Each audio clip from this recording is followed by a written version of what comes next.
Museveni and his thugs denied their crimes. They killed our people and denied it.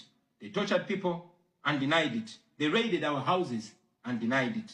General Museveni has been a smart dictator because he puts on a suit, goes to the West and to the UN, speaks very nicely about democracy and human rights, but realistically, he does not mean any of those.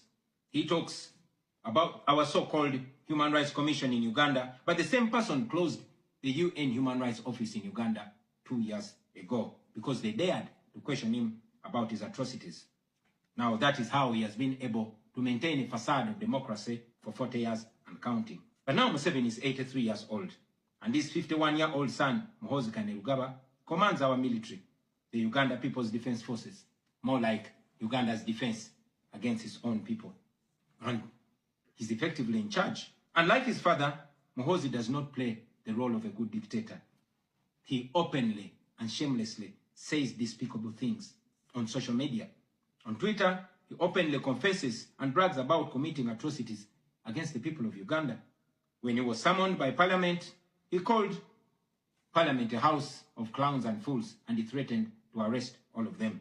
He describes judges of the Supreme Court of Uganda as clowns in wigs, and he has threatened to crush all journalists that dare to criticize his actions. In April last year, he abducted, detained, and tortured my close friend and bodyguard called Eddie Sebufu, also known as Eddie Mutwe.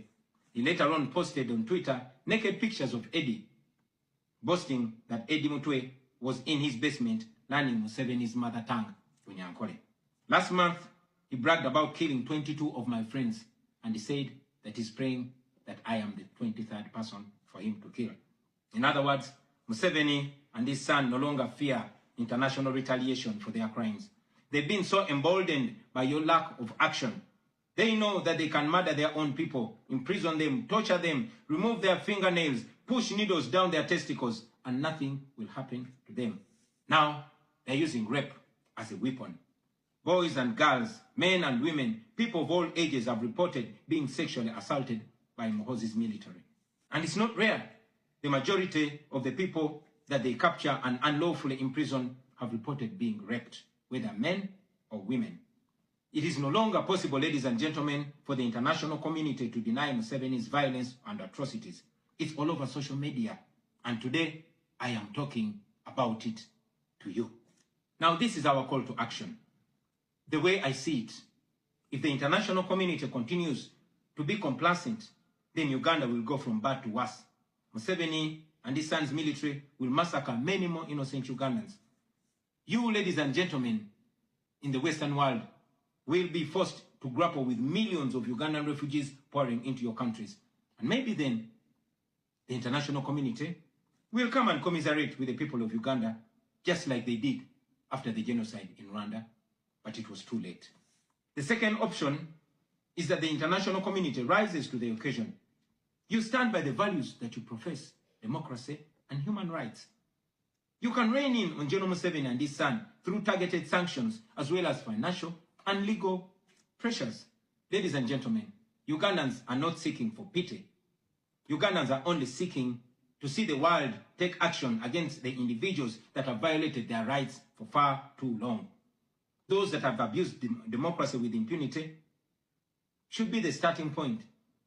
Please sanction these individuals. Sanction General Museveni. Sanction General Muhoozi. Sanction all the police and military officers that are responsible for gross human rights violations. Sanction those commanders. Sanction the judicial officers that have aided criminality through deliberately misinterpreting the law or skewing it.